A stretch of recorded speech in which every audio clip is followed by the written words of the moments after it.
Siap potong muncung, babe. Memang semua ikan kecil kau potong muncung ke? Ya, ya Allah, bagus. Siapa yang nak tengok ikan apa yang ada, komen nak. Ikan senangin buih. Betul. Susah nak jumpa. Isi dia lembut sangat, halus sangat. Ketam besar-besar ni, 42 kilo ketam. Besar-besar ketam dia. Seekor RM14, 2 ekor RM25. Siakap dia putih-putih. Senangin buih tadi RM19.5 Selah yang besar ni RM19.5. Okey, kita ada cermin. Okey, cermin. Kita ada ikan togok, ikan sebelah, RM21. Ni merah laut ni merah RM34. Saiz sedang-sedang duit. Kita ada kembung batu. Kita ada ibu krisi. Kat sini ada ibu krisi. Tongkol tu RM11, tongkol hitam. Bawal hitam. Kau tengok cantik-cantik ikan krisi dia weh.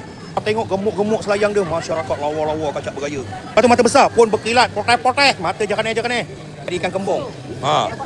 Lepas tu ada udang. Ni besar sikit udangnya, 38,5 kilo. Udang. Ni selah hijau daripada Pulau Pangkor ni. Masya Allah cantiknya. Pas jaru ada sikit, poteh-poteh jaru dia. Wah, ni lawa-lawa geng. Sotong RM39. Lepas tu ada udang yang saya kecil sikit, RM34 sekilo. Senangin dengan bawal hitam besar ni. Tu harga ada Tinggi bunga, RM34. Sotong maban pun ada. Siapa peminat sotong maban ni, ada sotong maban ni. Sedap ni sotong maban buat sambal ni. Bawal putih pun ada RM38. Ni kerapu.